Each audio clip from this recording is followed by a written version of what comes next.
Hi hello అందరికీ నమస్కారం. Welcome back to our channel. Telangana రాష్ట్రంలో పంట పెట్టుబడి సాయం నిధులు జమ కాక రైతులందరూ కూడా ఆందోళన చెందుతున్నారు. ఇందులో కొంతమందికి అర్హత ఉండి అంటే ఇప్పటివరకు ఎన్ని ఎకరాల వాళ్ళకి జమ చేసింది అనేది కూడా తెలియదు. కానీ జమ చేసిన వాళ్ళల్లో 4 ఎకరాలకి సంబంధించి 2 ఎకరాల వాళ్ళకి కూడా నిధులు అనేవి జమ కాలేదని కామెంట్ సెక్షన్లలో కామెంట్ చేస్తున్నారు. అలాంటి వాళ్ళు ఏం చేయాలి? అసలు తెలంగాణ రాష్ట్రంలో 6, 10, 15, 20 ఎకరాల పట్టాలు కలిగిన రైతులకి భరోసా నిధులు వస్తాయా రావా, ప్రభుత్వం జమ చేసే అవకాశాలు ఉన్నాయా లేదా, అలాగే ఈ పంట పెట్టుబడి సాయం నిధులకు సంబంధించి ప్రభుత్వం ఏం చెప్తుంది అనే సమాచారాలు మనం ఈ వీడియోలో స్పష్టంగా తెలుసుకునే ప్రయత్నం చేద్దాం. ప్రతి ఒక్కరూ వీడియోని చివరకు చూసి ఏమైనా డౌట్స్ ఉంటే కామెంట్ సెక్షన్లో కామెంట్ చేయండి. మర్చిపోకుండా నేను అడిగే ఒక చిన్న ప్రశ్నకి సమాధానం తెలియజేయండి. మీరు ఏ జిల్లా నుండి ఈ వీడియో చూస్తున్నారు? వరంగల్, ఖమ్మం, నల్గొండ, సూర్యాపేట, ఆదిలాబాద్, మెదక్, నిజామాబాద్, హైదరాబాద్, సంగారెడ్డి, జనగాం, ఏ ప్రాంతం నుండి ఈ వీడియో చూస్తున్నారు అనేది కామెంట్ సెక్షన్లో కామెంట్ చేయండి. మీ తోటి మిత్రులు ఎవరైనా మీ జిల్లా నుండి ఉన్నారేమో ఒకసారి పరిశీలించే ప్రయత్నం చేయండి. ఇక అప్డేట్లోకి వస్తే, తెలంగాణ రాష్ట్రంలో తాజాగా పంట పెట్టుబడి సాయానికి సంబంధించి ఎన్ని ఎకరాల వాళ్ళకి ఎంత మేర నిధులు విడుదలయ్యాయి, ఎప్పుడెప్పుడు విడుదలయ్యాయి అనే సమాచారాలు ఇచ్చి తర్వాత ప్రభుత్వానికి సంబంధించి లేటెస్ట్ అప్డేట్స్ ఏమున్నాయి అనేది వివరిస్తాను. మొదట తెలంగాణ రాష్ట్రంలో కాంగ్రెస్ పార్టీ అధికారం చేపడితే 7,500 రూపాయల రైతు భరోసా ఇస్తారని అందరూ భావించారు.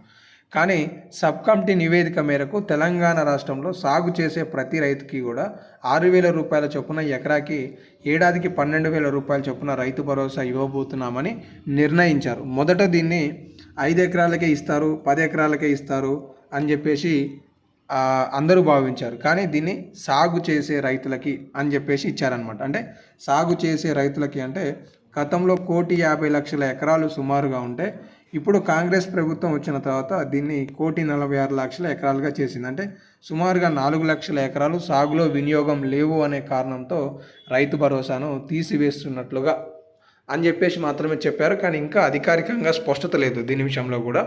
కాబట్టి ఆందోళన అవసరం లేదు.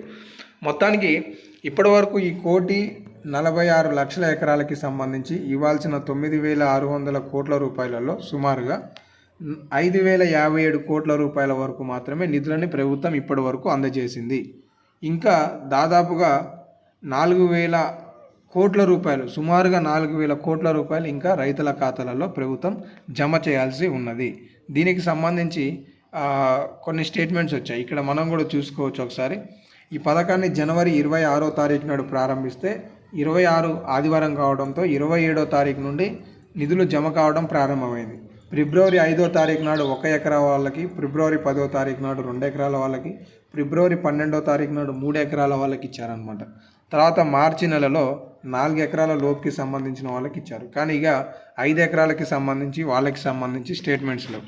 కానీ రైతు భరోసాకి సంబంధించి ఒక స్టేట్మెంట్ ఏంటి అంటే, భరోసా మెల్లమెల్లగా అని చెప్పేసి చూసుకోవచ్చు.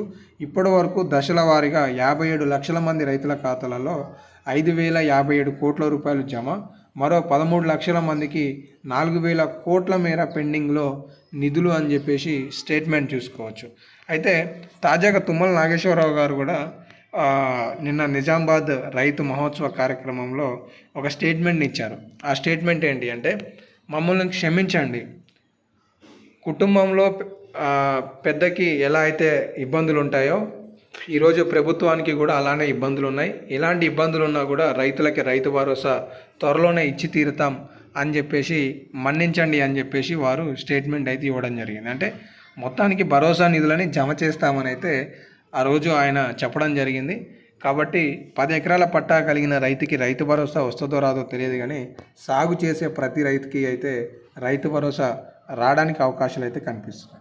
సో ఇవైతే లేటెస్ట్ అప్డేట్స్ ఉన్నాయి. ఇంకేమైనా లేటెస్ట్ అప్డేట్స్ ఉంటే తదుపరి వీడియోలలో మీకు సమాచారం అందించే ప్రయత్నం చేస్తాను. ధన్యవాదాలు.